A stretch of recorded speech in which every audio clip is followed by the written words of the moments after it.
محکمہ صحت کے جاری اعداد کے مطابق بھارت میں گزشتہ 24 گھنٹوں کے دوران کورونا کے 3,38,018 نئے معاملوں کی تصدیق۔ اسی دوران 1,57,421 مریضوں نے کی شفا یابی حاصل۔ اومیکرون کے معاملوں کی تعداد بڑھ کر 8.31% کا کیا گیا اضافہ درج۔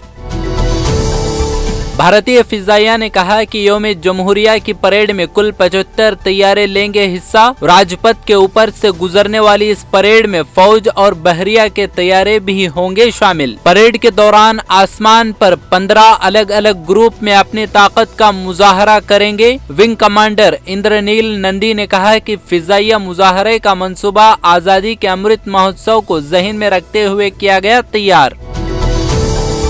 عالمی ادارے آکسفیم انٹرنیشنل کی جاری رپورٹ ان ایکوالٹی کلکس کے مطابق بھارت میں پچھلے برس کے دوران 84% کنبوں کی آمدنی میں آئی گراوٹ۔ دوسری طرف ارب پتی افراد کی تعداد میں 39% ہوا اضافہ۔ رپورٹ کے مطابق چین اور امریکہ کے بعد ارب پتیوں کی سب سے زیادہ تعداد بھارت میں موجود۔ بھارت میں ارب پتیوں کی تعداد فرانس، سویڈن اور سوئٹزرلینڈ کے ارب پتیوں کی مجموعی تعداد سے بھی زیادہ۔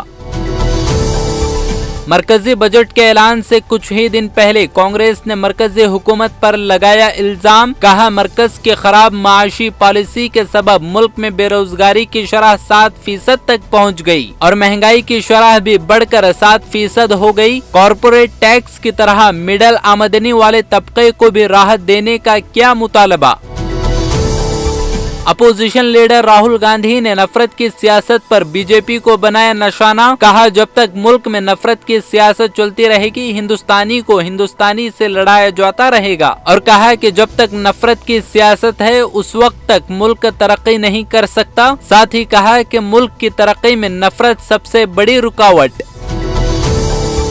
امروہہ کے حسن پور سے بی جے پی کے امیدوار مہندر سنگھ کے جلوس کے دوران انتخابی ضابطۂ اخلاق کی گئی خلاف ورزی۔ جلوس کے دوران انتخابی ضابطۂ اخلاق کے ساتھ کووڈ کے اصولوں کی بھی اڑائی گئی دھجیاں۔ اپوزیشن جماعتوں نے الیکشن کمیشن کو نشانہ بناتے ہوئے کہا کہ قانون صرف اپوزیشن کے لیے، بی جے پی امیدواروں کے خلاف سرکاری انتظامیہ کی جانب سے نہیں کی جا رہی ہے کوئی کارروائی۔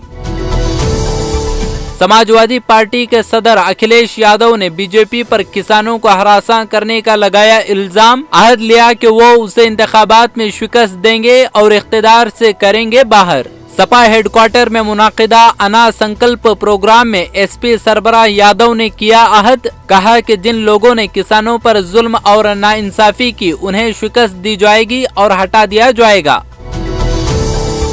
مرکزی حکومت نے سپریم کورٹ کے سامنے ایک بار پھر ویکسین کے بارے میں اپنا موقف کیا واضح۔ کہا کہ کسی بھی شخص کو اس کی مرضی کے خلاف نہیں لگائی جا سکتی ویکسین۔ مرکزی حکومت نے اپنے حلف نامے میں مفاد عامہ کی عرضی کا جواب دیتے ہوئے کہا حکومت کے اصول کسی بھی شخص کی رضامندی کے بغیر زبردستی ویکسینیشن کی نہیں دیتے اجازت۔ ممبئی ہائی کورٹ نے بی جے پی رکن اسمبلی نتیش رانی کے قتل کی کوشش معاملے میں داخل عرضی کر دی مسترد، لیکن استغاثہ کو ہدایت دی کہ وہ 27 جنوری تک ملزم کے خلاف کوئی سخت قدم نہ اٹھائے جس میں ان کی گرفتاری بھی ہے شامل۔ ممبئی ہائی کورٹ میں قتل معاملے میں گرفتاری سے پہلے ضمانت کی درخواست پر پولیس نے کی تھی سخت لفظوں میں مخالفت، جس کے بعد سیشن عدالت نے ان کی ضمانت کی درخواست کو کر دیا مسترد۔